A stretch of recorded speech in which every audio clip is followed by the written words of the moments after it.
This is Julia with iCadenza, and I'm here at San Francisco Opera with Leah Crocetto, who is a soprano, and we're so happy to be here with you. Thank you. I'm very happy to be here too. Well, my first question for you is, you have done some incredible things in your still burgeoning career. How did you first get started singing opera? I've always known that I wanted to sing opera since I was a very little girl. I started singing with Pavarotti actually around the house. I come from a big Italian family, so my family would always have opera music playing, and I would always sing along. And I saw my very first opera when I was in 5th grade, and it was Carmen. And I fell in love with the idea of singing like that on stage. And then the very next year I saw Tosca, and I knew right then that I wanted to be an opera singer, and I've never looked back since I was a very little girl. So that's kind of how it all began. Let's talk about your educational path, which was a little bit unconventional, Yes. Some might say. Yes, very unconventional actually. I started taking voice lessons when I was about 13, and then I entered into a small conservatory for about a semester. No, I think I was there for a whole year, and then I took about 5 years off and got my degree in acting. So I don't have a music degree, I don't have any kind of music theory training except for what I got in my only year at conservatory. So That's incredible. Yeah. Some would say that that's more valuable these days than anything else. Yes, So. I tend to agree, having done that.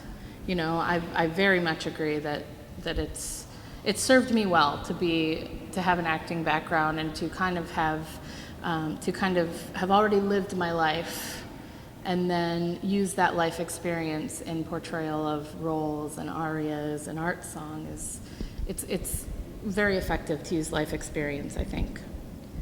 Well, so here you are now, regarded by many as a rising star. Oh, thank and you. in many ways, that's a very enviable position. What do you think are some of the things that got you here? What would you recommend to a young singer that's hoping to be in your shoes one day?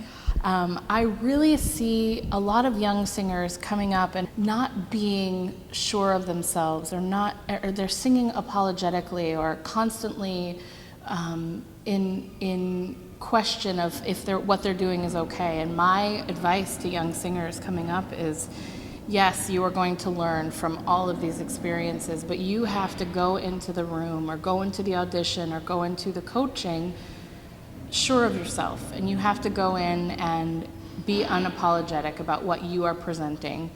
And that's for me, the most important way to get noticed is really to just carry yourself well and go in there and do your stuff and don't say you're sorry about it. That's what I would say. Now, there have been a number of reviews that kind of pin you as the next great Verdi soprano, which is so exciting. No pressure. That's actually my question. Do you feel like there's a pressure with that? Does that scare you going into the future a little bit? It does scare me a little bit. It's such an honor to be called the next Verdi soprano. I am thrilled to have that title, shall we say, but it also scares me a little bit. There's so many amazing singers that are tackling Verdi right now. Sandra Redvanovsky, Patricia Racette is doing Leonora in Trovatore this season at the Met, and all these amazing singers. And I actually had the opportunity to cover Sandra last year in Trovatore, and that was quite an experience. But I also feel like it's a natural progression for me to move into that repertoire, so I don't feel so scared about it because it is naturally where my voice wants to go. So right now I'm focusing on a lot of bel canto repertoire and some French repertoire as well, but kind of preparing me to sing that big Verdi stuff. And I actually get my first opportunity to sing Leonora in Bordeaux, France. When am I doing it? In March. So that sounds so exciting. Excited. So do you find yourself being influenced by other singers? Do you listen to a lot of other singers or watch them perform? Absolutely. Absolutely. I'm a big Renee Fleming fan. I think her technique is flawless. Probably the most influential soprano on me has been Patricia Rossetto. I got to know her pretty well this past year. I covered her in Faust. She was Marguerite, and I got to cover her. And just watching her, the way she interacts with directors and conductors, and the way she holds herself in rehearsals and the questions that she asks, she has really taught me without even knowing that she was teaching me, really. She taught me a lot about what it's like to be a professional singer and what it's like to be the soprano, so to speak, in that star role. And I'm very thankful to her for that. So. That's great. Let's talk about the performance aspect Sure. of this career. How do you prepare for performances? Right now it's around 5 o'clock and the show starts at 8. So what do you tend to do in preparation for a performance? Well, for me, this Aida performance is no pressure at all, because I sing off stage, and it's a very small role, but it's right in the middle of my voice. So that's a little bit tricky. I have to make sure that I can sing well above and well below that in order for it to be solid. So for this show, I will go up to my dressing room around 7 o'clock probably, and I will do some warm-ups. I will go through sing my part through, and then I will come down and sing the part. And that's all I do for this. But for another role, like I'm covering La Contessa in Le Nozze di Figaro right now. And for that role, I have to do a little more preparation. I have to, I will sing through key points of the opera and make sure that every nuance is there. Make sure to hydrate. And that's about it. I just have to really center myself and find the character, for what I'm going to do. And probably I would communicate with whoever was playing the count beforehand, just to establish that connection before I go on stage, so it's not cold. And yeah. Are there any lifestyle choices you have to make? I know opera singers are notorious for wearing scarves and avoiding drafts. I am the most low-key soprano there is. I'm convinced. I don't really worry about that stuff. I sleep in air conditioning. I drink milk sometimes. I'm kind of anti-cliche, shall we say. I do drink a lot of water, and I am stereotypical in that I carry a water bottle around with me everywhere I go. And I always have at least one opera score in my purse. So lame, I know, but it has to happen. Whatever I'm studying at the time will be in my purse. So. Would you say that going through this career that the performance is the most exciting part for you, or do you really enjoy the preparation off stage equally?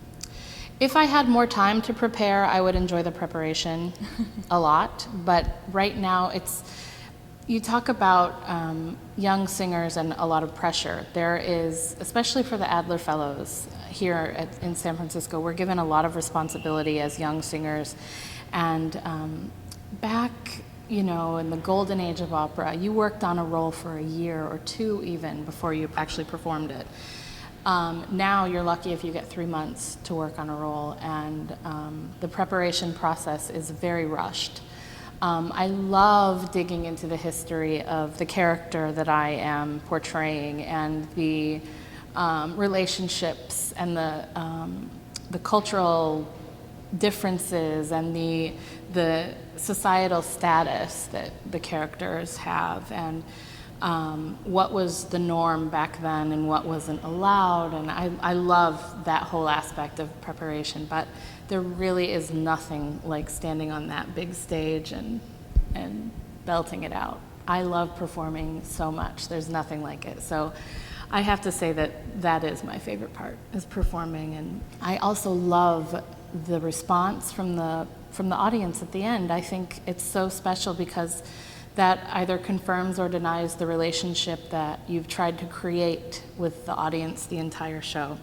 So that is kind of the ultimate reward at the end is hearing the applause. And I just love it. Let's talk about the Adler Fellows program Sure. that you've been in for a few years now. What has been your experience? Well, this is my second year as an Adler Fellow. I was given great opportunities while I've been here. I got to cover Sandra Radvanovsky, like I said, in Trovatore. I got to cover Desdemona. I covered Marguerite and Faust. I am covering La Contessa in Figaro.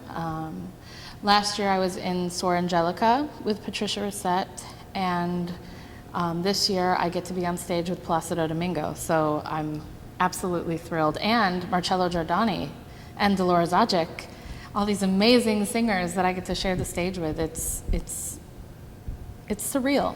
I don't often believe it's my life, actually.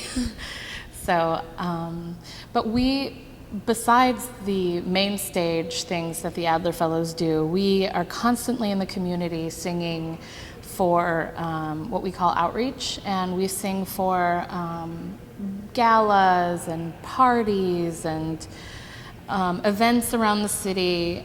Actually, Sunday, 3 of us are going to Berkeley to sing for the San Francisco Performances Fall Free-for-All. And it's kind of the kickoff to the San Francisco Performances series, and we're singing a bunch of operatic selections from the season. And so we do stuff like that all the time. We present our own one-act operas. We constantly have major opera stars in here giving us lessons and master classes, and our bosses, Mark and Sherry, they let us leave, and Greg. They let us leave for different gigs around the world if we have to. You know, I'm leaving in the middle of my contract next year to sing in Bordeaux. And so it's an incredible experience being an Adler Fellow. That sounds so wonderful. Yeah.